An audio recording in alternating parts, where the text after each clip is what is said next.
thewellnesscouch.com, streaming wellness into your lives. This is Up for a Chat with Cindy O'Meara, Karen Smith, and Kim Morrison.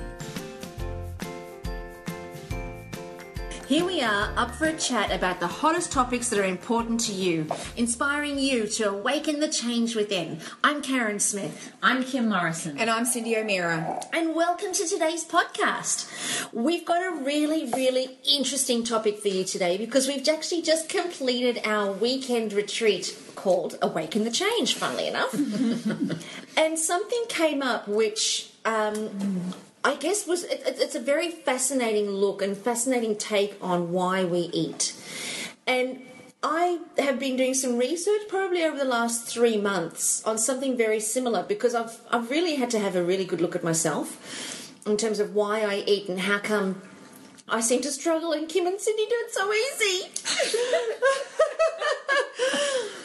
But what we want to talk about today is what's the difference between somebody who eats for emotional reasons versus somebody who eats for fuel. And I had a conversation with a friend of mine in Sydney a couple of weeks ago where we were throwing this around, and I'm an emotional eater, always have been. So I don't just eat when I'm sad. I eat for all emotions. So if I want to reward myself, I'll eat. If I want to punish myself, I'll eat. If I'm sad, I'll eat. If I'm bored, I'll eat. If I'm angry, I'll eat. If I'm excited, I'll eat. Because everything is a celebration and I eat for fun. And sadness. And yes. The whole lot. Everything. The whole gamut. Absolutely. Every single emotion is a license to eat. So when a person's geared that way, there's a big contrast between somebody who understands that their body just requires fuel, therefore eat for fuel.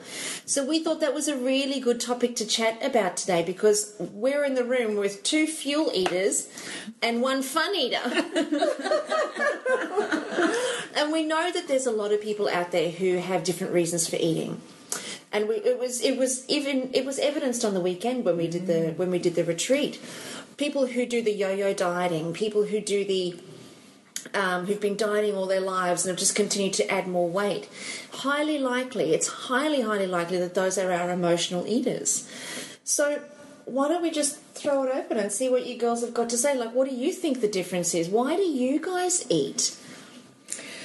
You know, if I'm not hungry, I don't think about food. Food's not in my mind all the time. It is something I get up I love eating, by the way. You know, and I know Kim does. We love cooking, and we love having a social spread, and we love having people around for dinner. So we enjoy that. But let's say I'll get up in the morning and I'll prepare a beautiful breakfast, and it could be some scrambled eggs and some pesto and some tomato relish and some I'll have some watercress or some spinach and some halloumi. And so these are the types of foods I love to eat. Or I might, like this morning, my daughter got up and made me cater. So I had cater and a chai tea. So it's like I love the food, but I'll only eat because I have to eat. I have to eat in the morning because I know that if I don't eat in the morning, I'll be hungry by 12 o'clock. And if I haven't taken my lunch, then I'm going to be really upset, you know. But what I do is I do prepare my lunch. And so when it comes to lunchtime and I'm working and I'm busy, and if I'm not hungry, I'll just keep going. I probably don't get hungry till about 2 o'clock, and then I'll go, oh great, I'll have my dinner now. I'll eat because I'm hungry. But if I go home and I'm not wanting to eat or anything like that, I may not even have dinner.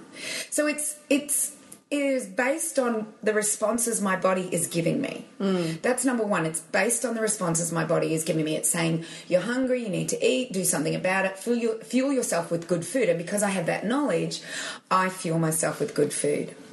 And I notice that when people go on the protocols and go on the hunter-gatherer and they have to stay on a strict regime, they seem to be able to stay on that strict regime really well, and they know what to do and they know what they've got to do, and they get everything right, and then they sabotage. And they eat because they're not hungry so much, but they're happy or they're sad or they're excited or they're in love or they're not in love or they're angry or, you know, and then they go to that. So what I've been doing is thinking back, and I believe I was an emotional eater.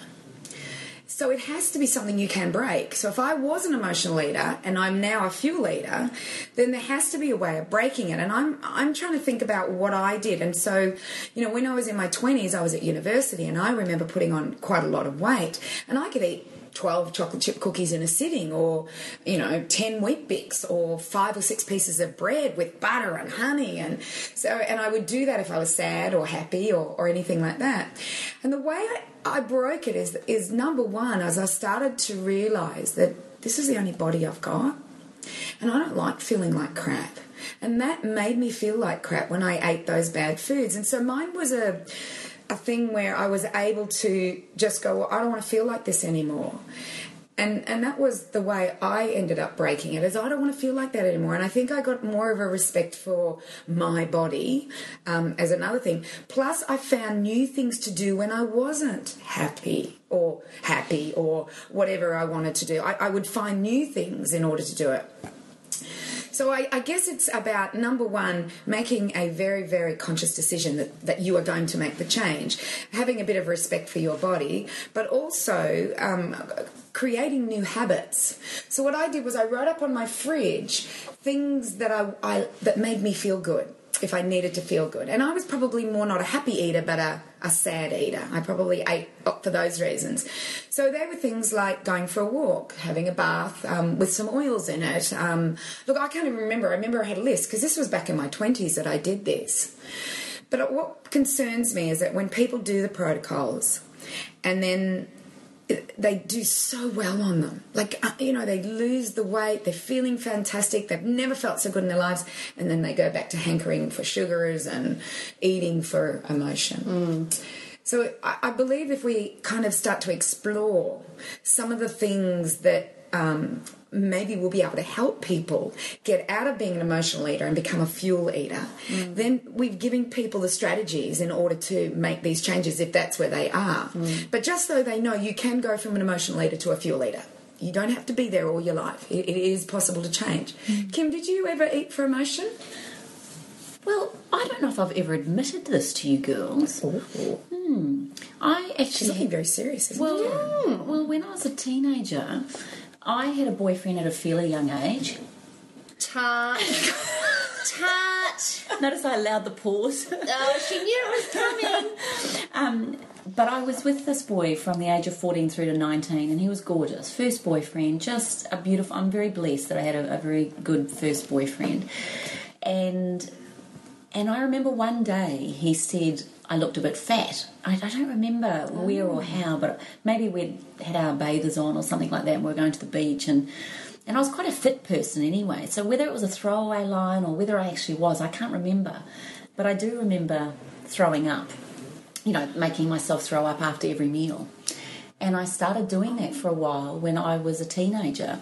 And I guess that is bulimia. And particularly I would throw up if I had something bad.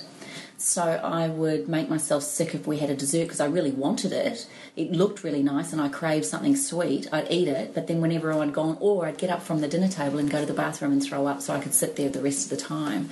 And it's just sort of hit me then. I've never thought I was an emotional eater, but clearly there was a lot of stuff happening there. And I guess when it really broke was at 19, 20 when I started studying the human body and started doing my diplomas and researching what nutrition was about, and realising at the same time I was running for Australia that I started to become more educated about what eating was about.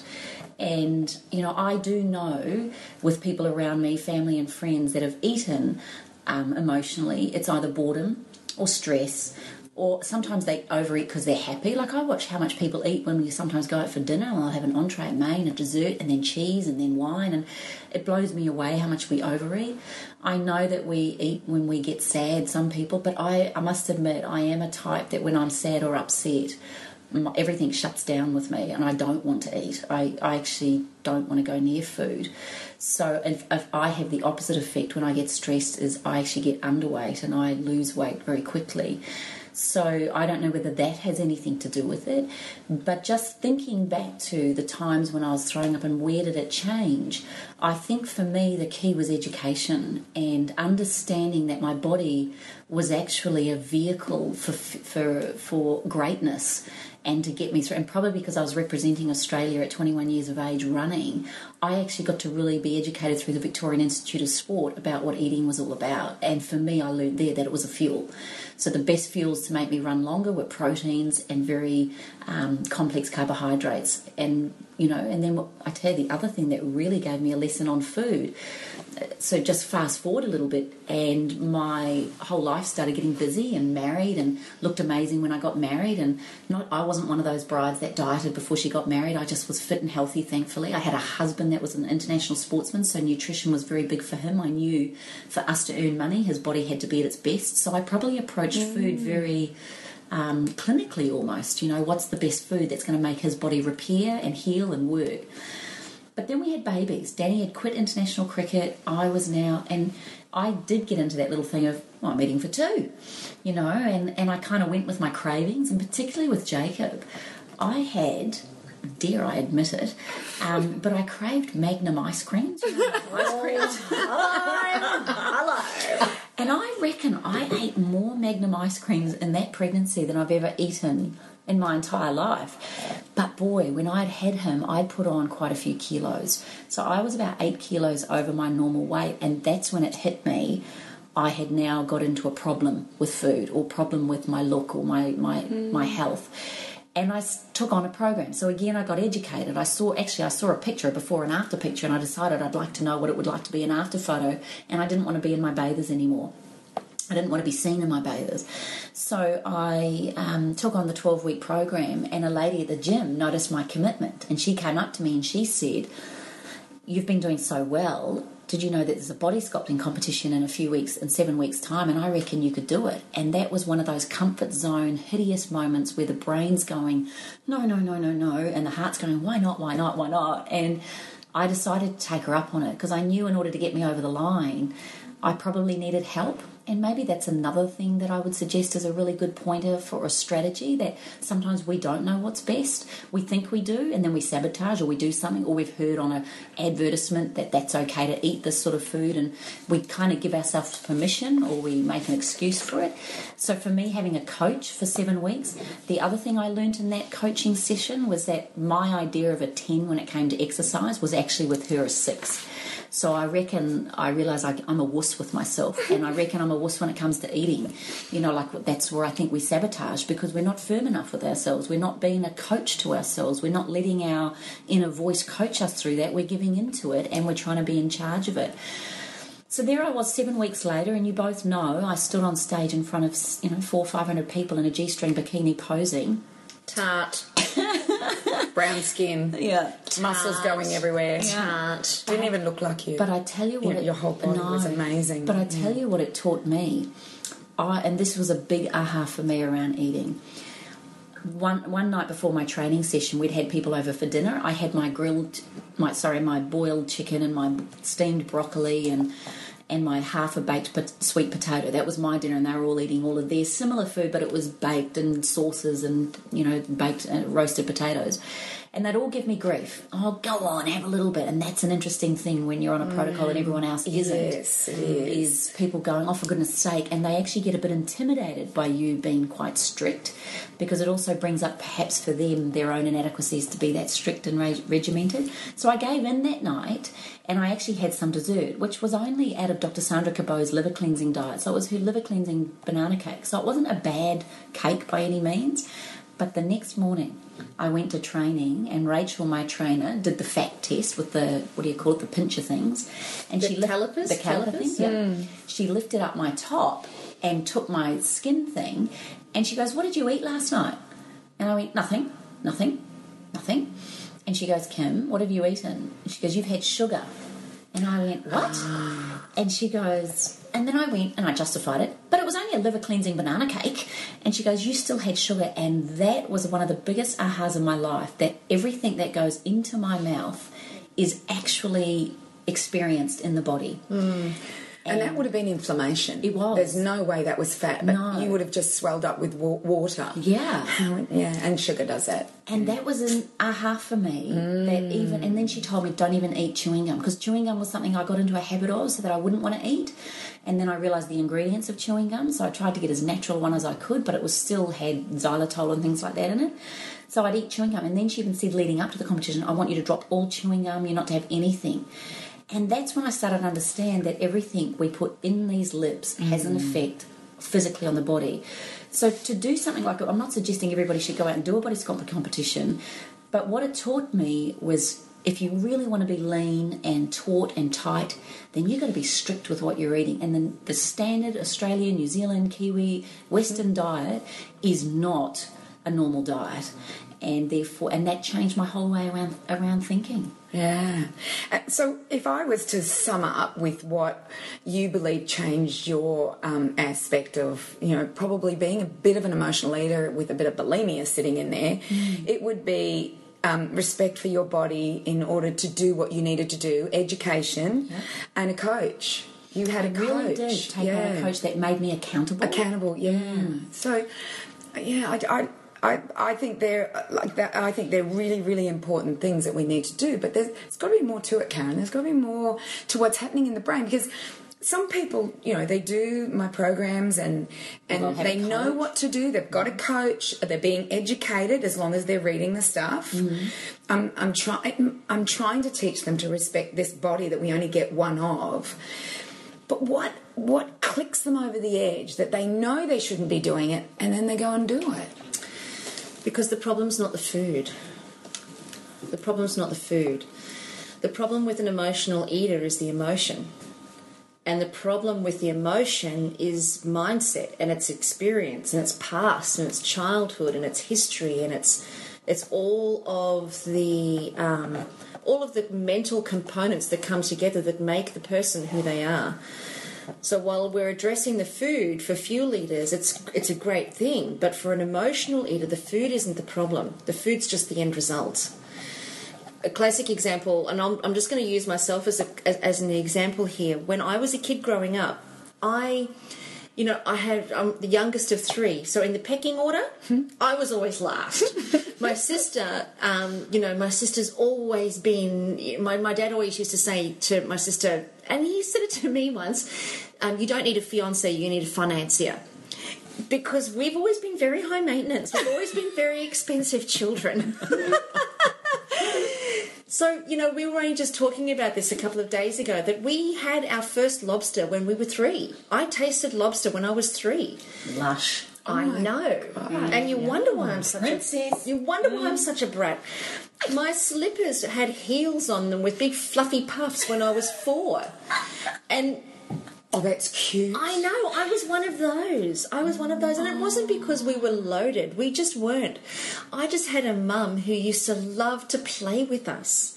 And my dad used to love to play with us. He used to love to see us come dressed up in our fluffy puffs and our ballet shoes. And we used to put on little concerts and stuff, So for us kids growing up, life was always a very decadent experience with my parents. So they always wanted us to experience everything from beginning to end. So we'd go to these expensive restaurants, and my parents could always trust us, and we knew to be well behaved because there was lobster in tow. So we would always sit very well behaved, and my mum always wanted us to have the lobster. I'm sure it used to just, I don't know, I never saw it, but now that I'm older, I'm looking back thinking, geez, if my dad had to furnish lobster for 5 of us in a restaurant, then he must have been working his buns off just to support our eating habits. Like it's $75 or something for lobster these days. But you know what? I don't think it was back then, because my mum we had lobster. Right. And I can't imagine them spending. Well, we'd go to fabulous restaurants, and it's a stunning restaurant called the Benelong in Sydney too, right? In the Opera House. It was the Benelong at the Opera House. Making sense. Everything is making sense. It does, doesn't it? All coming together now about her. So, we'd go to these fabulous restaurants because my mum loved fabulous things. So we learnt about fabulousnicity when we were kids.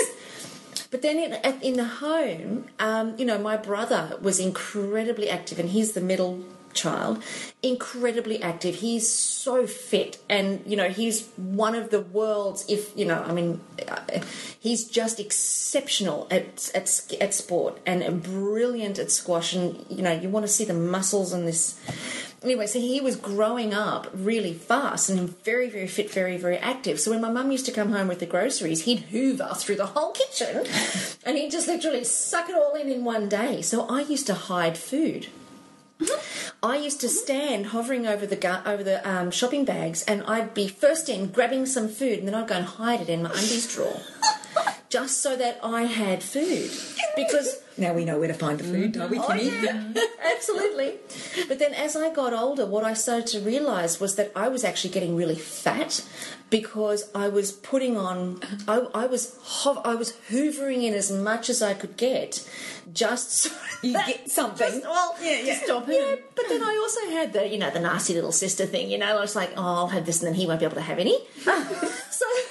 Wasn't that awful? So I'd stand at the fridge and I'd glug 600ml bottle of milk 3 times a day.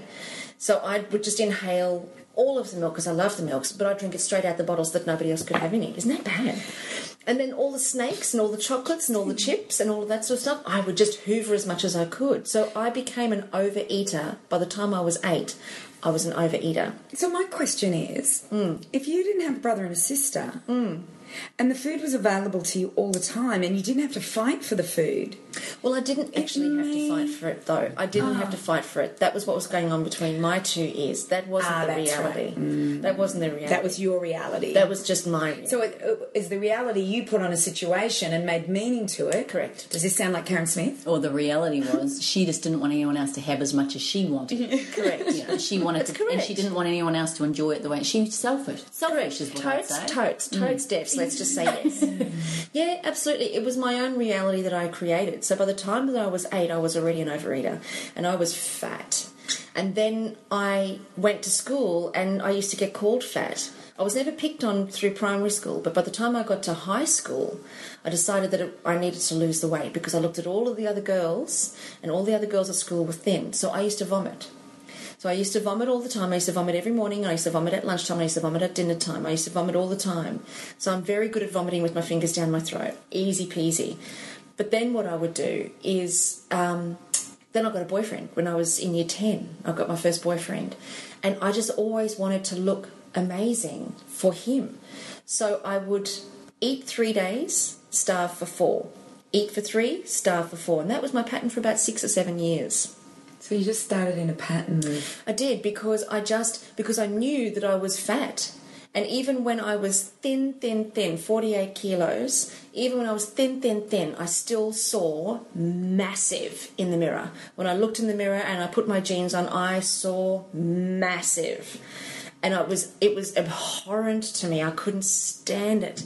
And then as I started to get a little bit older, into my early 20s, and started to become a little bit more feminine, you know how you get the boobs and you get the bum and the waistline, I couldn't stand it. I couldn't bear it. But what I did there was I realised that I'd been working so hard with this starving thing, and I'd become so habituated with it, that what I thought in my mind was, none of that's actually working. Stuff it. I'm just going to eat. Stuff it. Everything I've done all my life hasn't worked. Stuff it. I'm just going to eat. So because I started to get really... I wasn't depressed. It wasn't a depression, but I felt a sensation of depression around my eating and weight. I thought, well, stuff it. If I'm not going to... If I can't lose weight, I'm just naturally a fat person. Just eat.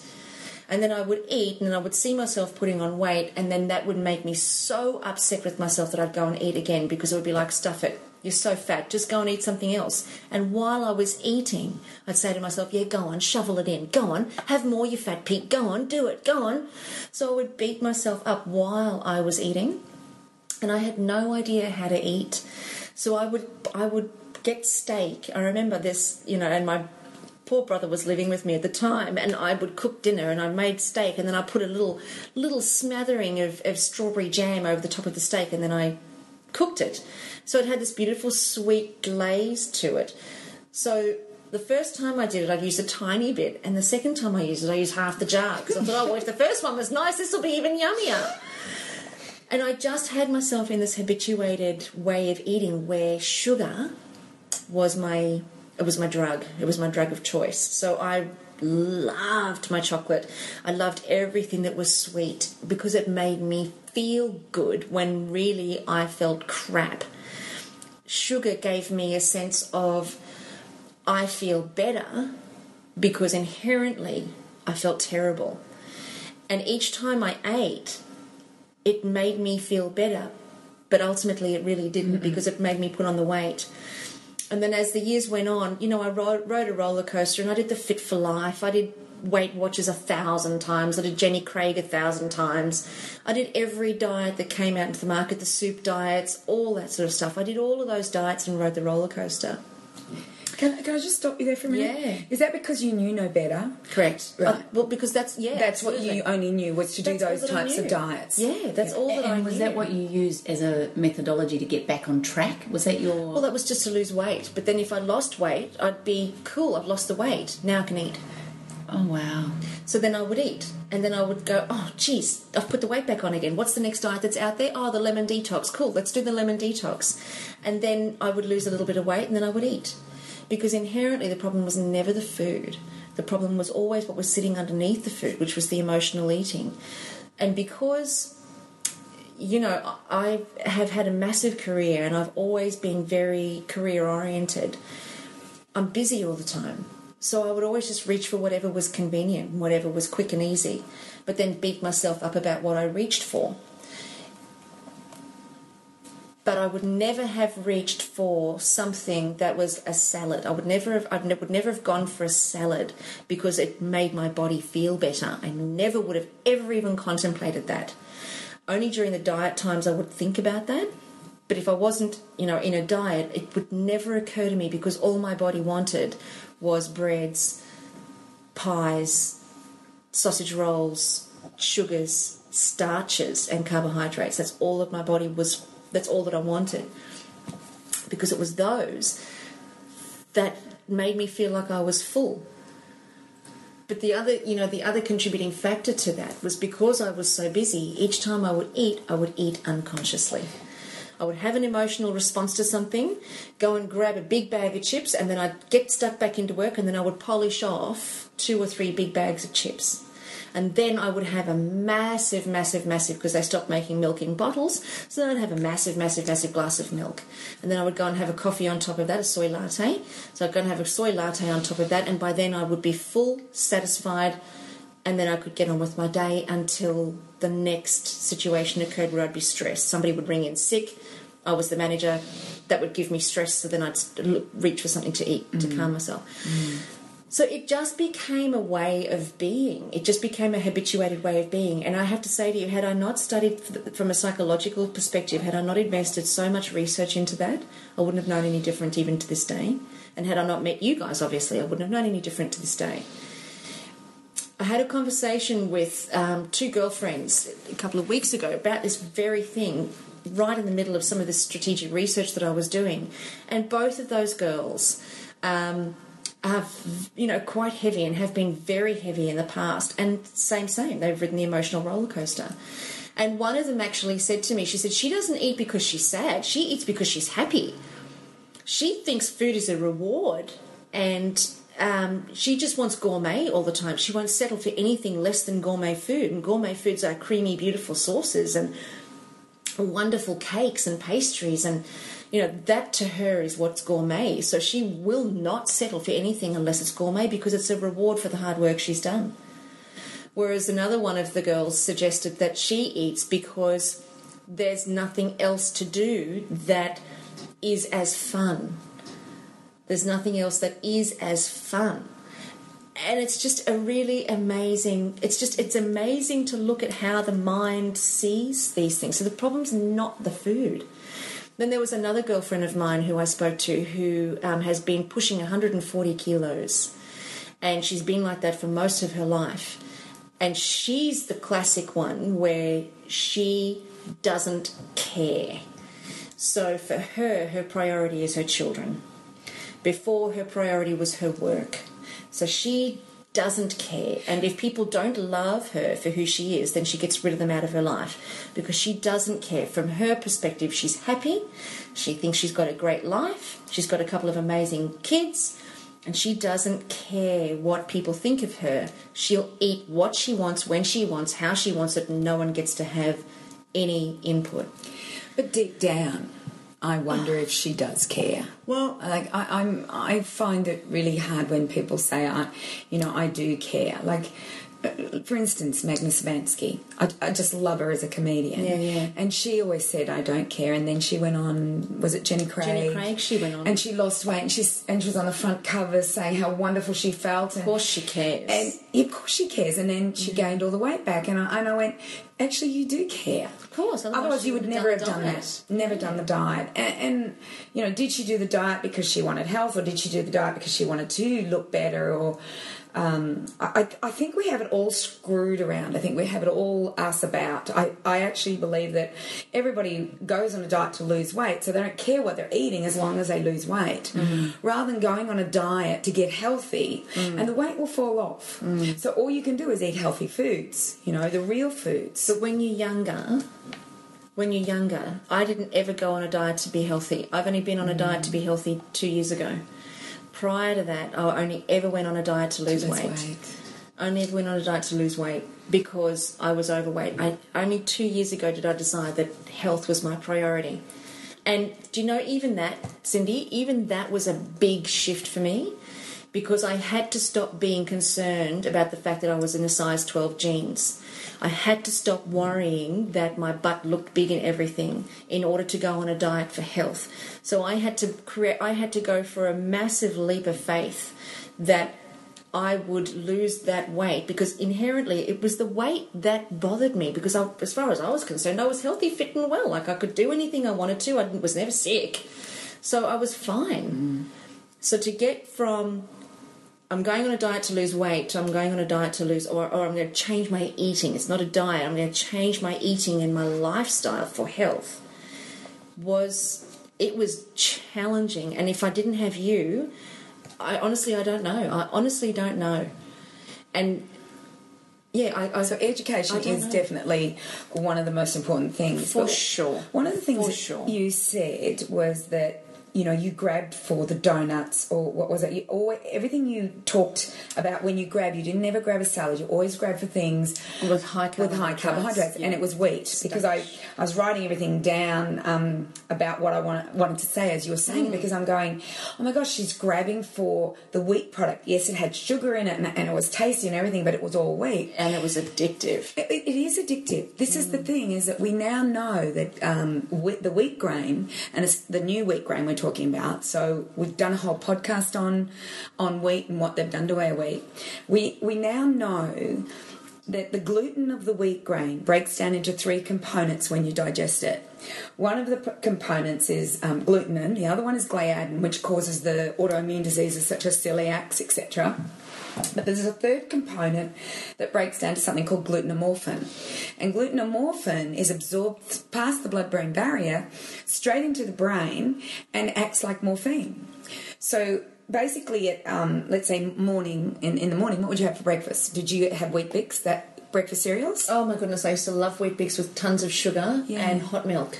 So you'd have that Wheat Bix. So an hour and a half later, you'd be probably hungry and you'd need to go for something else. Absolutely. So what the glutenomorphin does is it goes into the brain, it acts like morphine, and anybody knows who's ever done drugs, they get the munchies. And so it creates a munchie, but it not only does that, but it creates an addiction, because you become addicted to morphine. So you're constantly looking for your next fix. And when people get that and know never to go back to wheat once they have gone off it, and that's the modern wheat. I'm not talking about your kamutes and your einkorns and your emmer wheats and your spelts. I'm not talking about them. I'm talking about modern wheat as it is today. Seems to be creating this issue. But if you have an addiction to gluten, then even those traditional wheats may cause you a problem as well. So number one, you probably had an addiction, and lettuce would never have done anything for that addiction. Would not suffice. No. Lettuce would never have done anything. So I sometimes wonder, how long does it take to break that addiction? And if you do go back to, you get the taste of it again, and you're back on a rant again, and you need to do that, you need to have that wheat again.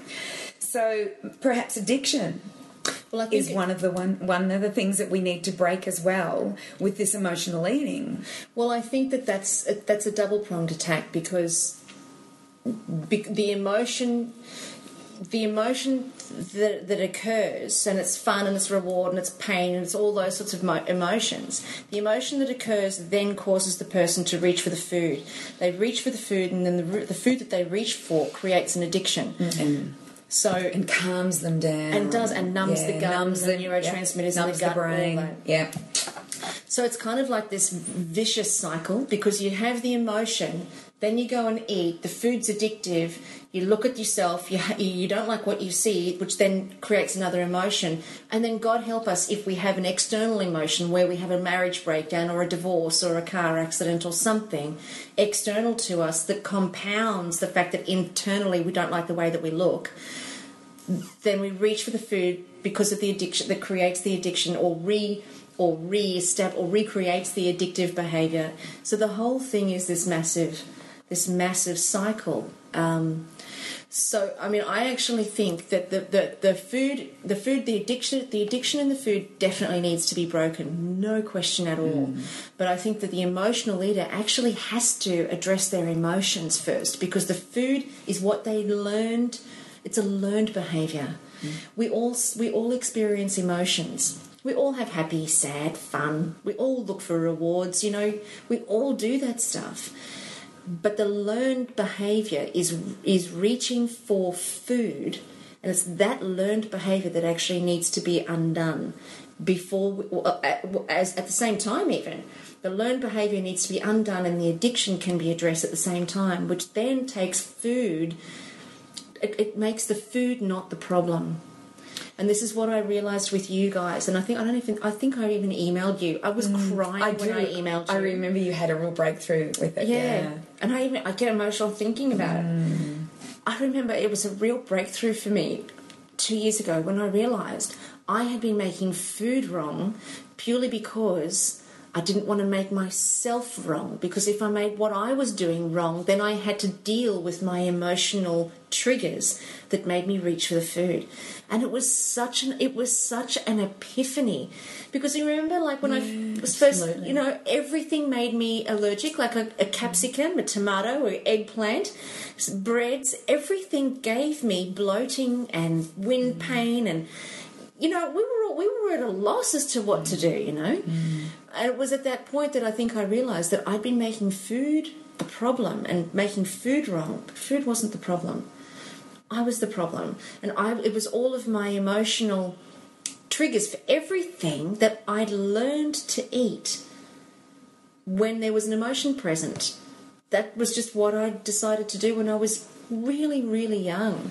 And you might even be doing that. Sorry, Kim, you're going to say something. You might even begin that whole thing with our culture, as far as when a baby cries, the breast goes straight in, or the bottle goes straight in, or the dummy goes straight in. And then as we reward our children, we reward them with treats. We give them a lolly. If you win this race, you'll get this lolly. If you do that, I'll give you this treat. If you do that, you can have that. If you eat your main meal, you can have dessert.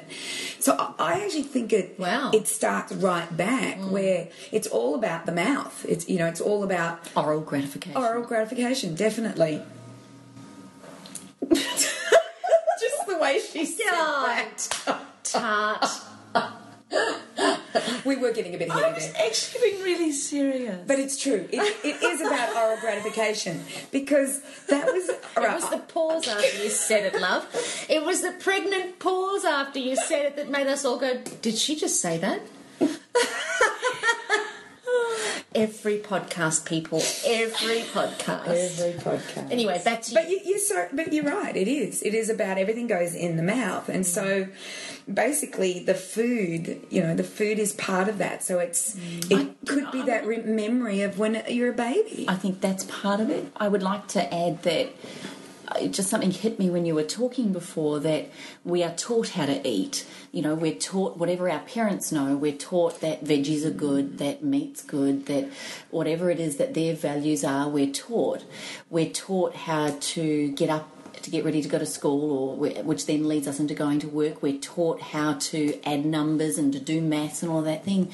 But one thing we're not taught, I don't think it's made a big enough point of, is how to deal with those emotions that come up. Yes, true. So you're taught, when we're little and we're crying, often in this, maybe it's a fault of a parent or a mother, but the nurturing comes and goes, it's okay, and you want to make it right. So often we'll reward with a bottle, or we'll give them something to pacify them and calm them down, instead of to feel it, to heal it, we need to feel it. And as parents, we don't want our children to go through the same pain. And I just wonder if we could teach our children how to deal with these emotional pains or emotional issues in a positive, constructive way, that they're actually okay. That having emotional highs and lows is okay. It's just how we work through it. And that's something I've learned a lot with you both, and in particular Karen, is that when these emotions come up, it's not that we bury them, get rid of them, try and not discuss them or face them, but it's actually what's causing it. And now I find myself, when I get that emotional feeling in my stomach, something is upsetting me, it's usually my tummy that goes first, then my heart starts pounding. My thing with what I've learnt with you girls is, when I get that feeling, I now know, I say to myself, what's causing that? And what's causing that? And what's causing that? Like I go a little bit down the rabbit hole with myself. So I actually start to become aware in the moment of what I'm feeling, which then takes off my mind to go and eat or to go and do something. Or if I can't work it out, I've found my response to an emotional issue is to get out in the fresh deep. I've got to go for a walk. I've got to get outside. I tell you the other thing I do, when I feel like I want to go and eat something I shouldn't, and I don't know if this is a good thing or not, but I'll either put a drop of peppermint oil on my teeth, or I'll go and brush my teeth with peppermint oil in it, because peppermint stops you wanting to eat, and especially when you brush your teeth. Now, some people will turn around and listen to this and go, oh, that doesn't stop me. But it might be enough for some of you listening to be a little trigger to stop you going to do something. Well, I think what you've said there is actually part of the key, because when emotions are high, intelligence is low.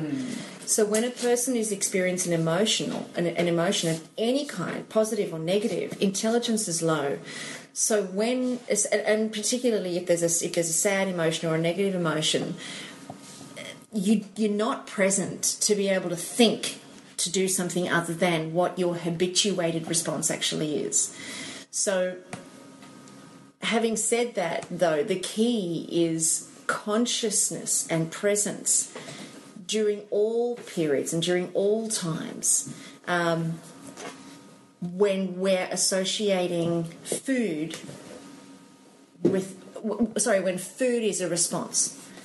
So consciousness is what's necessary, and you've hit the nail on the head there, because you rubbing peppermint oil on your teeth breaks the pattern. It interrupts the pattern, the neurological pattern that's been set up for many, many eons in the brain.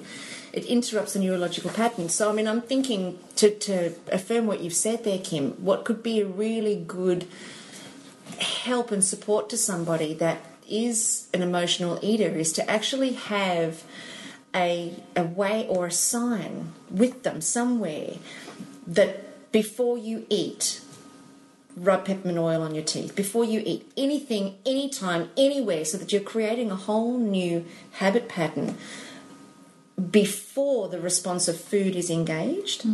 So you're creating something different. Even if it's dinner time, rub peppermint on your teeth. Well, I tell you what, every time you do something like that, or have a big glass of water before you eat, like fill up on something, like put something in your tummy, if that's, like maybe a glass of water is it, or putting the peppermint, what happens is all of a sudden you do not feel, or you're doing, like you say, something different. But for me, I don't feel so hungry if I allow myself. see, I believe we all overeat. I believe even sometimes I overeat. And so sometimes what I've done, and this, what really hit me one day, I was going into a meeting and I had not eaten all morning and I was actually a bit shaky, but I had a beautiful big, it was when I was eating bread, I had a big sandwich sitting beside me. I just bought it and I raced and got the sandwich. But I literally had to get into the meeting. I took 2 bites of that sandwich, went into the meeting, sat there throughout the whole 2-hour meeting and did not feel hungry at all. And what hit me was actually 2 mouthfuls was all I needed to give me fuel to get through the next 2-hour meeting. And that was another aha for me, was that sometimes make sure when you're eating, there is a consciousness, which is why I really have started saying a grace before I eat, and I've been doing this for years. I do it with the children, so that they at least acknowledge that we're about to eat. You're not just going to sit down and shove this food into your mouth, and let's talk about, it's a little bit like the castle. Geez, Dal, what's this? What do you call that, Dal? Cupcakes, Dal. Why would you go out anywhere when you can have this every night? But it's quite beautiful. One of the graces we say, and it's in like Chocolate for Women, is we actually hold hands at the table as well, and we'll say, Earth who gives to us this food, Sun who makes it ripe and good, dear Earth, dear Sun, by you we live, our loving thanks to you we give. And it's not religious, it's not specific to anything, but it's relating and honouring Mother Earth for the grace of this privilege we have to eat. And I don't think people get what a privilege it is to eat food these days. So for me, when you're saying that about the peppermint, and for me another ritual is having a glass of water 10-15 minutes before I eat. I don't want to overeat, because I know that's a habit of mine, is to easily overeat because it tastes so good, because we eat so fast and we get it in and we haven't even allowed it to hit the stomach and we still think we're hungry. But that day where I had the 2 bites of the sandwich, by the time those 2 bites had actually hit my tummy, then half an hour in I realised I'm actually not even hungry. Made me realise how little amount I need to eat.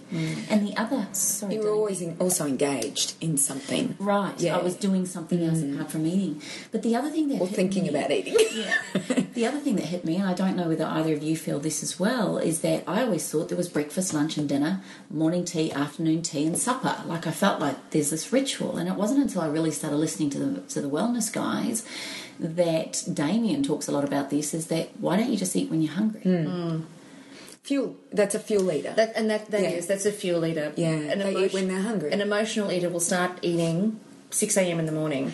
I used to wake up and have a Mars bar next to the bed, and the first thing in was the Mars bar, and I used to think that was just so fabulous. Oh my God. And then I've heard for emotional eaters, they're continually thinking about food. Like all the time. They're looking for their next fix and their next thing. Thought. Yeah, it's the first thought. Whereas for me, my first thought is, I want to get up, want to go and exercise. Food comes in before I go to work. All right, I need to have that, and I know I'm going to need it in order to go on. I read a book a couple of years ago. It was called The Power of Habit by Charles Duhigg. And Charles Duhigg was saying basically what you guys are saying, that we do get into a routine and we get a habit, and there's usually a cue, and the cue might be a thought for the food. It's an emotion. It's an emotional experience. Or it could be for us, it could be that we need to eat. Yeah. And he had a habit of every afternoon at 3 o'clock, he would look at the clock, it was 3 o'clock, he would get up, he would go up to the cafeteria, he would buy a chocolate chip cookie, he'd sit up there eating his chocolate chip cookie, talking to everybody, and then he'd go back to work, and he was quite satisfied. And over the years he started to gain weight, and he gained about 8 kilos. And he realised it was the chocolate chip cookie that was doing it. So this is where he figured out the power of habit. So he realised that the cue was the clock. 3 o'clock. Yeah, it was 3 o'clock.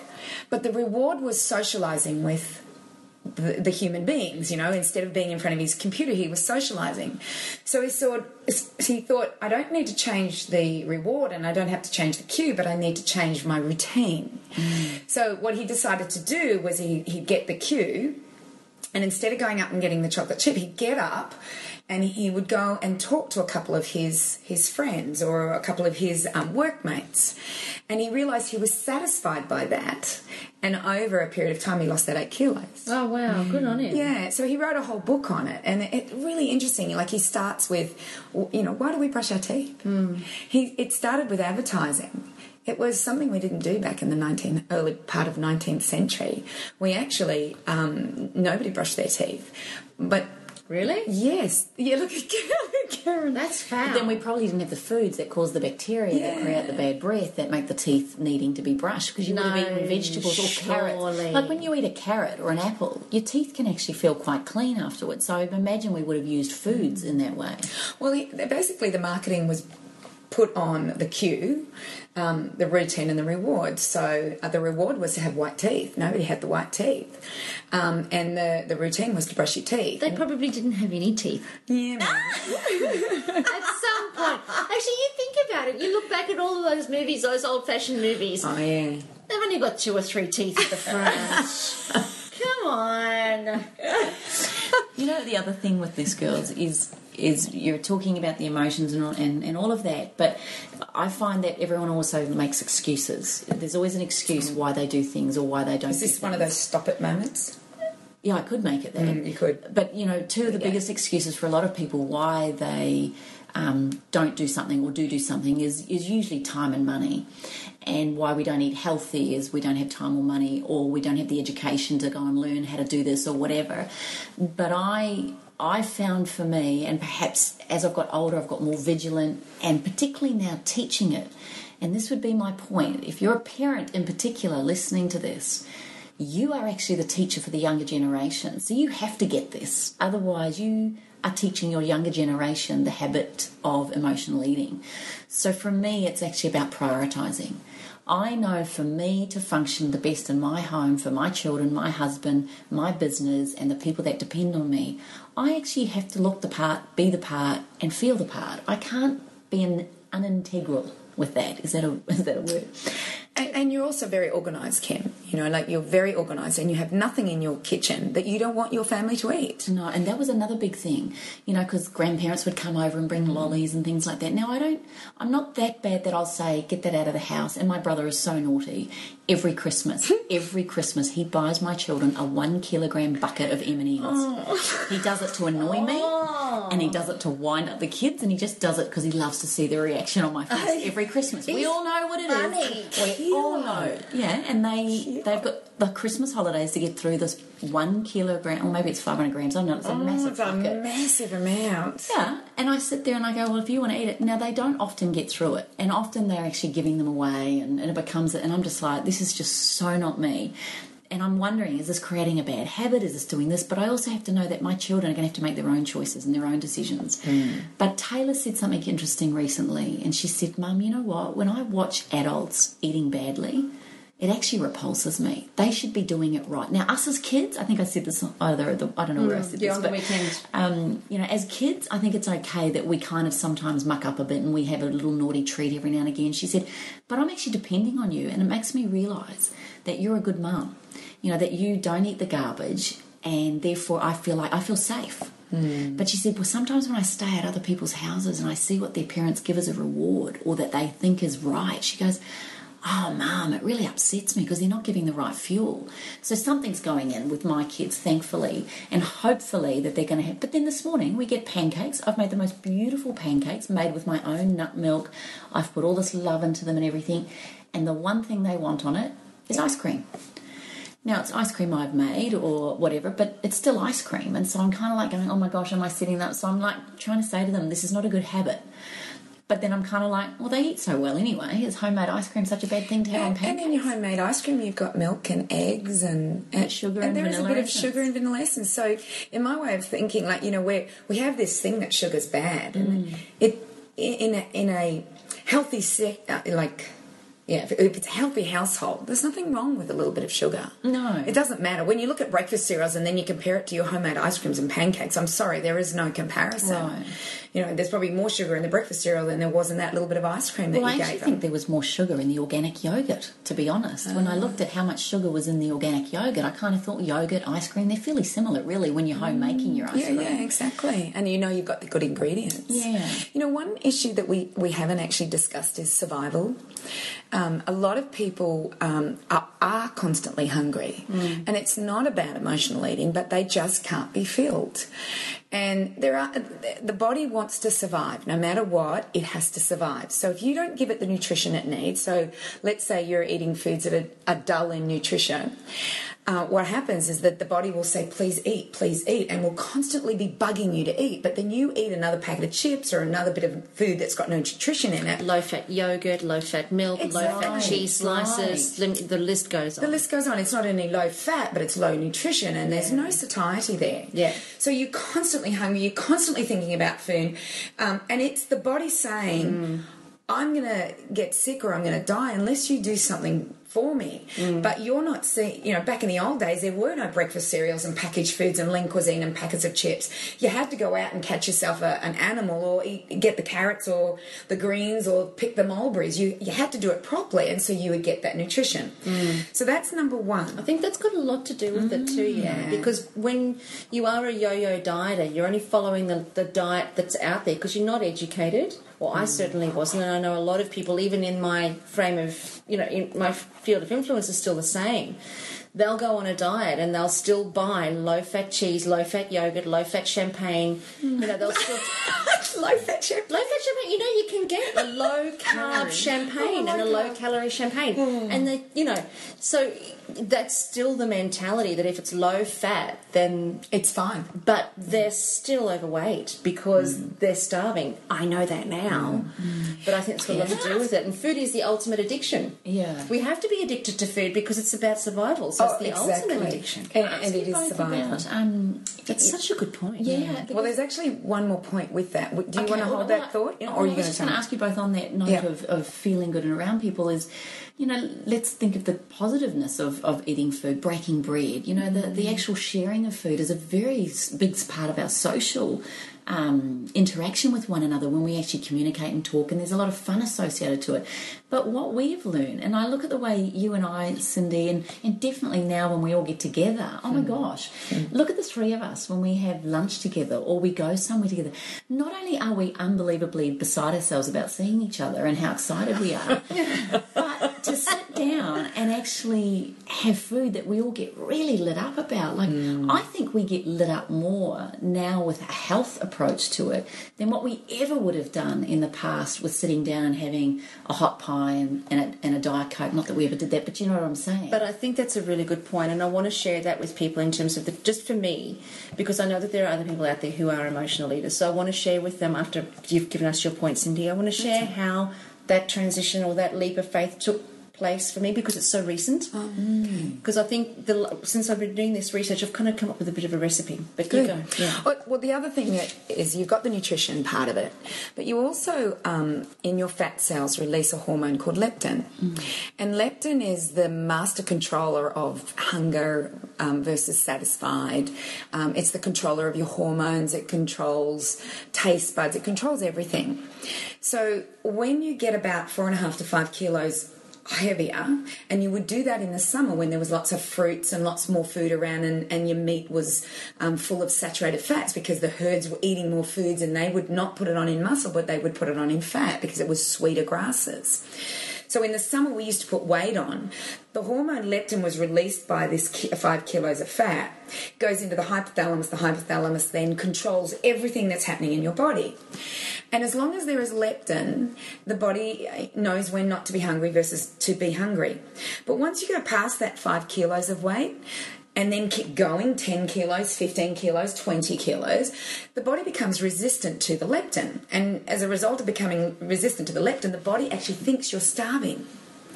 Because the only other time when leptin receptors have no leptin in them is when you have no fat on you and you're underweight.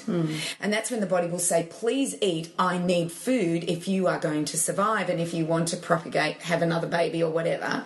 So when you go past that limit, leptin is released, way too much leptin is released, you become resistant, the body thinks it's starving, it makes you eat again. So there's actually 2 reasons it will definitely make you eat. So you have to get within that range with your weight. Once you're in there, then you've got at least a little bit of control. And once you give it nutrition, you've even got more control. And you know, that's that's what I think people have to realise, is that the body is always asking for food because it wants to survive, and if you give it the wrong food, it's just not going to. Or if you're overweight, like severe, got more than 5 kilos, because we've never had morbid obesity. There might have been a few kings that got fat, but basically most people would only gain that 5 kilos in the summer when there was a lot of food, and then lose that in the winter when there wasn't as much sweet foods and fruits. So people have to be aware of this. So as they're going through their protocols and they're losing the weight and they're getting healthier and things are starting to change, they have to be patient with this. So when you're addressing not only emotional eating, we've got to also address addiction, and then we're also addressing the body's need for survival. So there's a lot of things in play here. It's a complex combination, isn't it? Really. Looking at addictions, generally an addiction will be a need to fill a hole. So there's a gap, there's a hole, there's a void that requires filling, and then we fill it with hoarding, or we fill it with drugs, or we fill it with food, and we fill that hole. But even that hole has and it's the saddest part about humanity, actually, is that there's this underlying river of self-doubt and I'm not good enough, belief that I'm not enough, I'm not good enough, I'm never going to be enough, therefore I have to eat to be enough, therefore I have to take drugs in order to numb the pain of not being enough, or I have to, hoard stuff in order to fill my life, in order to fill this hole. Sorry, I just wrote a note to Karen, and that's why there was a bit of a pause there, because there's also the problem with sexual abuse as a young child. You want to make yourself ugly to males. Yeah. And I know a lot of women that go through this. So they when you really, we started this whole podcast thinking, right, but when you really look into it. Too. In the island, in the Pacific Islands, it's actually seen as a form of wealth, the bigger and fatter your wife gets, because you actually can provide food for your family. So there's another whole psychological thing around cultural challenges around food. And gosh, so have we solved anything? It's just a rabbit hole, really. It is when you really look at it. But have we solved anything? Have we given them what they need? I think what we've done in this podcast, is we've identified, and we've actually made it okay. Instead of, awareness is 50% of the battle won. So when we're aware that we eat for emotional reasons, then 50% of the battle is won. But if we're unaware of that, then we're running around oblivious and unconscious. And I think that that's really what today's podcast has probably done for our listeners, is made them aware.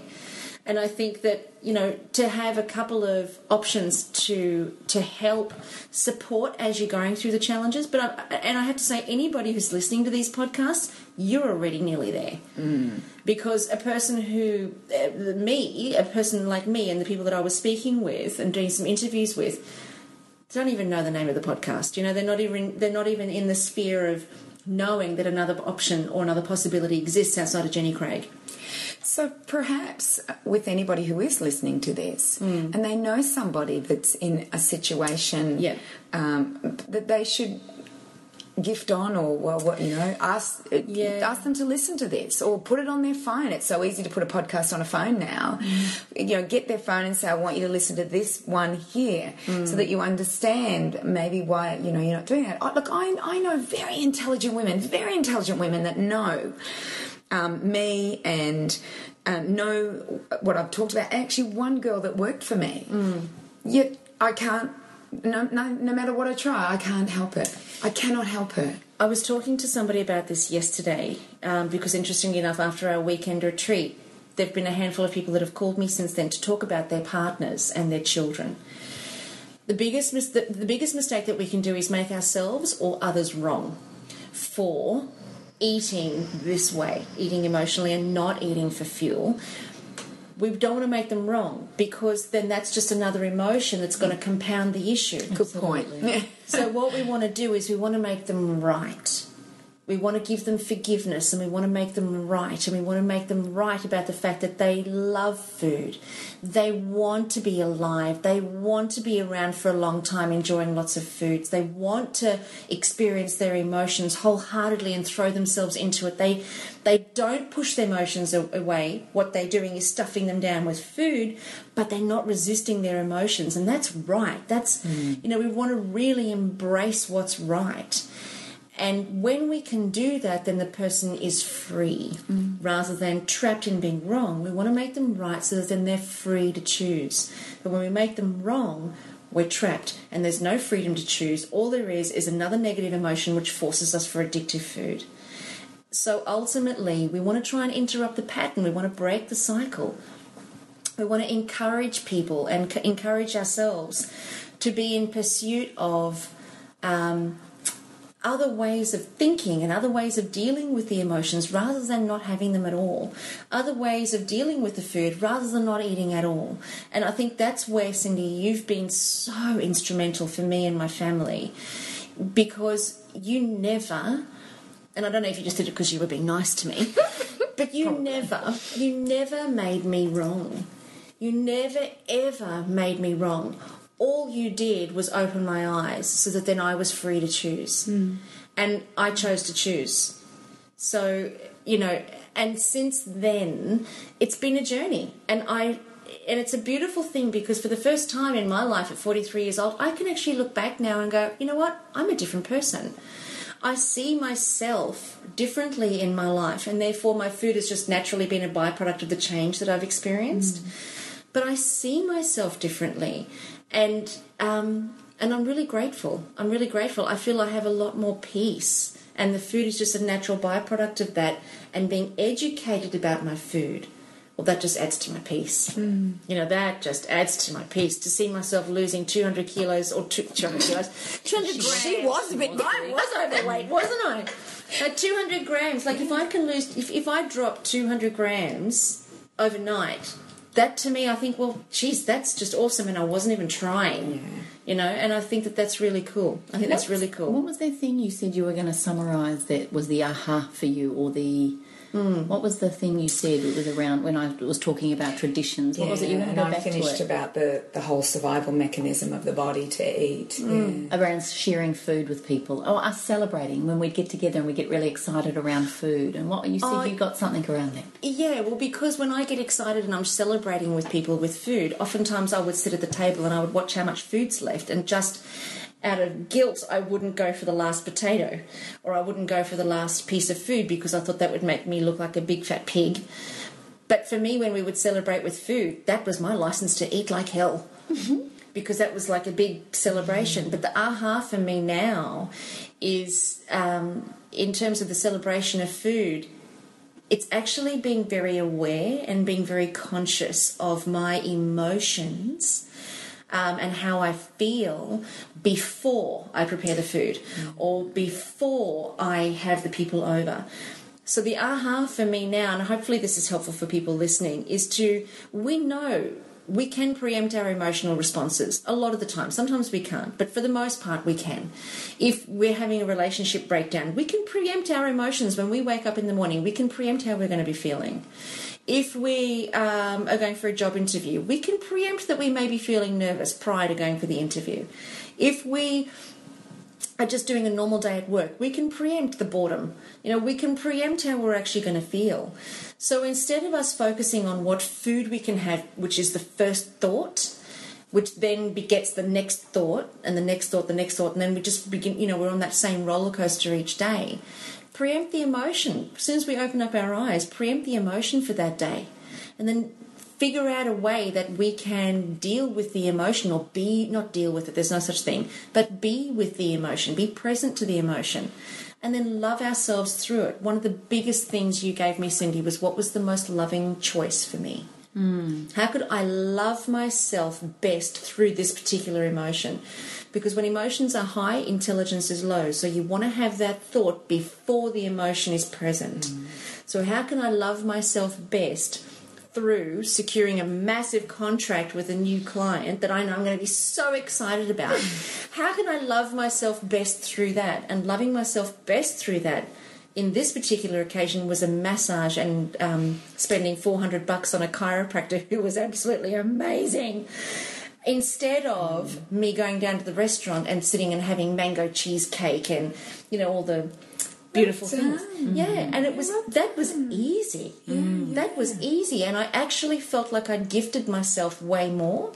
So in terms of take-homes for me, for those people who, feel that way, be very conscious of your emotions. That's the very, very first step. Be very conscious of your emotional experience and focus on the feeling rather than focusing on the food. What feeling is present rather than focusing on what food you can digest. The other thing I would also suggest is create a ritual around your food. And Kim, you're just a legend with this. Create a ritual around eating so that when you do eat, you're very present. Don't eat in front of the television. Don't eat while you're working. Don't eat when you're not thinking. If you have to be thinking, if you have to be doing something, that's not the time to eat. Only time to eat is when you can pull yourself away from the computer, you can pull yourself away from actually doing something other. Only eat when you can focus on what you're eating on and be conscious of it. And then, look for ways to interrupt your patterns. Putting the oil on your teeth before you eat. Although it's not so much about hunger, because although we do get hungry, but it's looking at when there's an emotional trigger, put oil on your teeth and let that be the first response, because it's just the first response. If you can interrupt the first response, you've got it nailed. So it's just the first response and make it a positive one. And it might not just be peppermint on your teeth. It could be a glass of water with lemon or lemon. It could be anything. But even a body boost. Do you go and have a shower and do a body boost. Or for me, it was go for a run. Or go for a walk. Or because and the other thing for me would be, if I really do want to have, if I know I'm going out for dinner tonight and I'll probably have a glass of champagne maybe, or I'll have dessert, that'd be something nice because you don't do it all the time, then one trigger for me is earn it. So today I make sure I go out and I do it maybe a little bit extra long run. Like I allow my body to earn that right. I give myself permission to earn it. And trust me, my dessert is not some Mars bar cheesecake, or it is actually, I will only choose a dessert that I know is edible and good for me. Another thing I would say is we are all role models. Whether you've got children or whether you're a grandparent or whether you're a father or whether you're a single person, people are looking at you. And in fact, in particular, your children are looking for you to be strong and disciplined. They need you to be strong and disciplined. They want you to be firm with them, even though they might want the lolly or the ice cream. You saying no is teaching them that they can't have everything they want when they want it just because they feel like it. And I think being a role model with discipline is something that your children are craving. One other point for me is everything you make or everything you're about to eat, do it with love. So if you're going to make breakfast and you're grumpy with everybody because everyone's rushing and you're making your scrambled eggs and you're going, come out here and eat your bloody breakfast. If you're doing that, the food's going to have a very different vibrational energy to when you're digesting it, which I believe can affect the way we absorb it and the way we eliminate it. So for me, it's about making food with love. And one other point that I would love to say is you made a point about me, Cindy, is being organised. Around food, if you aren't organised and have a well-stocked pantry, or you have beautiful food in the home, or you've made a few meals in advance so that when you are busy one night you can just grab something out of the freezer, organisation is key for me for not breaking habits or getting into bad habits. It really is having an organised pantry, fridge, freezer. No, well done. And mine was education. Respect for the only body that you're ever going to have, the only vehicle you have to carry you through this life. So have utter respect for it. Try and get rid of any food addictions, and wheat would be one thing that I always say to people to get out of because of the glutenomorphin. And the last thing is remember that the body wants to survive, and so it will do anything. It will make you eat to survive unless you are feeding it the right foods and nutritionally sound foods. So that would be my things. What a great podcast. Wow, well, I've learnt so much. Gone right down a rabbit hole today. Yeah, we did well. It'd be good for your program. I know. I'm creating a new program called Slim Side Out. So it's being slim from the inside out. It's going to be interesting when that one rolls out. Oh, it'll be brilliant. Very excited about that. I'm looking forward to that one. Okay, so hopefully you guys have enjoyed this podcast and you've learned a few tricks or two. We'd love to hear your comments on our Facebook page. Go to allthews.com/Facebook wellnesscouch.com/up for a chat, or you can post your comments on the wellnesscouch.com/up for a chat. So join us here next week on Up for a Chat and be part of the ripple effect that's changing the world. This has been a production of TheWellnessCouch.com. Check us out on Facebook and join in the conversation on Facebook.com/TheWellnessCouch. Subscribe to each show on iTunes and check us out on Twitter. The Wellness Couch, streaming wellness into your lives. Hi, Damien Christoph from 100 Not Out here. Wow, what a wellness summit we had in Melbourne. 600 people filled the Crown Conference Centre to listen to Cindy O'Meara and her Up for a Chat colleagues, David Gillespie, Ron Ehrlich, Nicole Bilsma and the Wellness Guys, of course. And guess what? We recorded every single minute of it. That's right. You can see 9 world-class speakers with over 7 hours of footage in the comfort of your own home. How cool is that? The best news is, until midnight Saturday the 7th, September 2013, this pack is just $147. Then it'll go to $197. So, to pre-order your Wellness Summit Home Study Program for just $147, go to www.thewellnesscouch.com and click on Shop. Whilst the Wellness Couch presenter endeavor to provide accurate and helpful information to their listeners, these podcasts cannot take into account individual circumstances and are not intended to be a substitute for health and medical advice from a qualified health professional. You should always seek the advice of a qualified health professional before acting on any of the information provided by any of the Wellness Couch podcasts.